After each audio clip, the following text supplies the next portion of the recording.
Workers at the largest U.S. railroad union voted against a tentative contract deal, raising the possibility of a year-end strike that could cause significant damage to the U.S. economy and strand vital shipments of food and fuel. Members of the International Association of Sheet Metal, Air, Rail, and Transportation Workers, or SMART-TD, narrowly rejected the deal, brokered in September by a board appointed by U.S. President Joe Biden. 3 other unions also voted no. Among the issues, sick leave and attendance policies. There are no paid sick days under the tentative deal. The unions had asked for 15. The railroads responded with 1 personal day. Arthur Wheaton is Director of Labor Studies at Cornell University School of Industrial and Labor Relations. Unlike the common perception that this is a fight about money, it's not. The fight here is about a unilateral change imposed by the railways for attendance.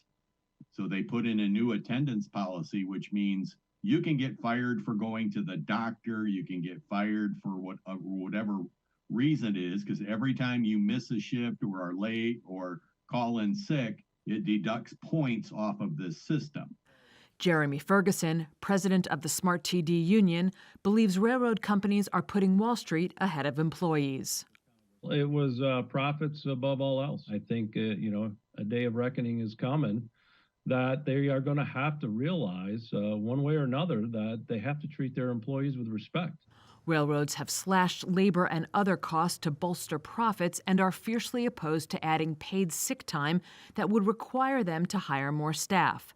Those operators, which include Union Pacific, Berkshire Hathaway's BNSF, and CSX, say the contract deal has the most generous wage package in almost 50 years of national rail negotiations.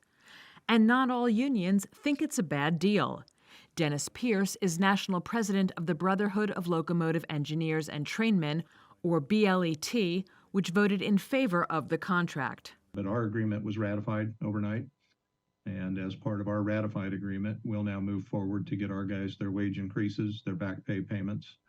And our agreement also allows our on-property bargaining folks to go in and negotiate additional agreement language that'll give our guys access to predictable days off for the first time ever. So there are gains that the union came away with from that. But the other unions that have not ratified haven't done so because of the anger and the animosity between the railroads and their employees out there in the field.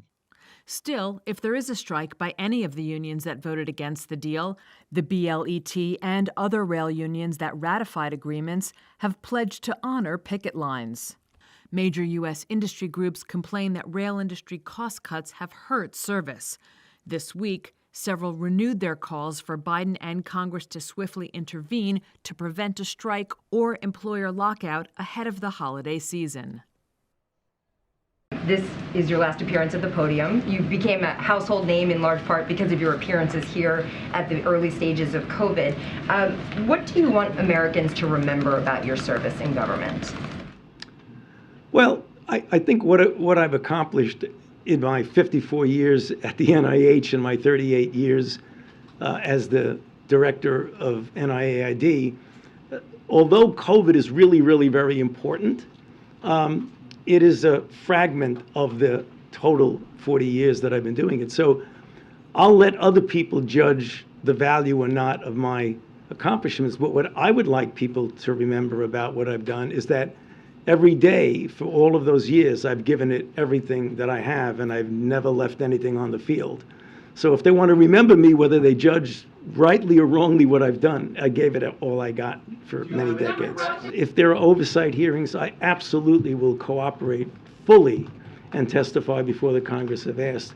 You may not know, but I've testified before the Congress a few hundred times, okay, over the last 40 years or so. So I have no trouble testifying. We can defend and explain and stand by everything that we've said. What was the most difficult moment of the pandemic response for you? So that's a really difficult question to answer, but the most difficult because, we've all lived through almost 3 years of the most horrendous outbreak that we've experienced as a society in well over 100 years.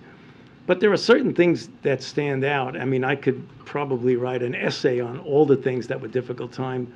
But one of the things as a physician whose goal in life is to care for patients and to prevent and treat illness and ameliorate suffering, is that I remember back in my days in medical school and when I was an intern and a resident, when a patient came in, whether or not the patient didn't like you, was angry with you, whether it was a rich person or a poor person, you treated everybody the same because you cared about them and you wanted everyone to walk out healthy. So when I see people in this country, because of the divisiveness in our country, of not getting vaccinated for reasons that have nothing to do with public health, but have to do because of divisiveness and ideological differences, as a physician, it pains me because I don't want to see anybody get infected. I don't want to see anybody hospitalized. Since the nationwide protests began on the 16th of September, over 300 people have been killed, including more than 40 children. 2 16-year-old boys were among 6 killed over the weekend. Protesters have been killed in 25 of Iran's 31 provinces, including more than 100 in Sistan and Baluchistan. Human Rights Chief Volker Turk says the rising number of deaths from protests in Iran, including those of 2 children at the weekend, and the hardening of the response by security forces underline the critical situation in the country. We urge the authorities to address the people's demands for equality, dignity, and rights, instead of using unnecessary or disproportionate force to suppress the protests. The lack of accountability for gross human rights violations in Iran remains persistent and is contributing to the growing grievances. Sources say over 40 people have been killed in mainly Kurdish cities in the past week alone.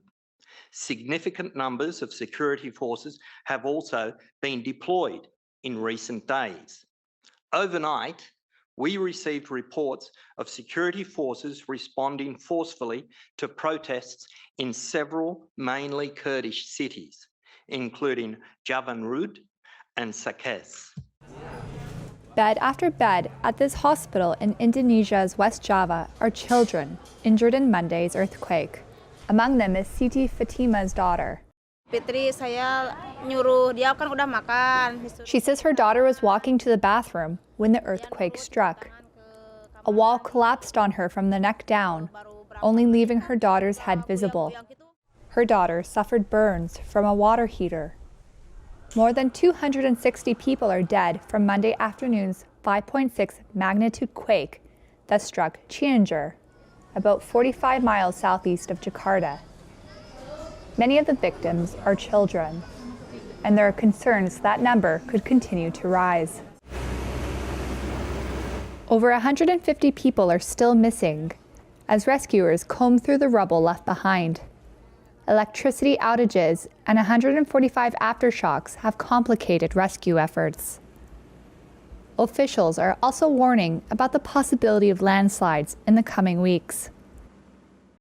Patrizio Alberto Mponda and his family fled violence in Mozambique's insurgency-hit Cabo Delgado province. Until March this year, the family had been staying inside a government shelter in the northeastern Nampula province, until Cyclone Gombe hit in March and demolished their new home. This entire wall is destroyed and rainwater ended up getting inside the shelter. And as strong winds accompanied the rain, it simply tore off the roof and everything else was destroyed. We used to put food here and it all got wet.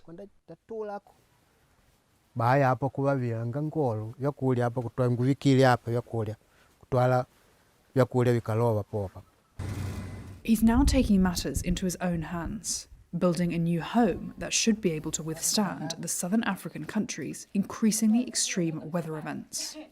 Supported by the UN Refugee Agency and staff members like Armando Macave.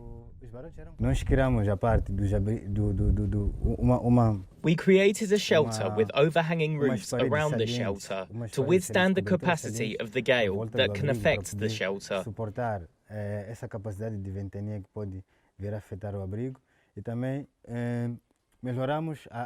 We also improved the shelter's structure within the structure that makes the wall strong enough to withstand very strong winds and rain.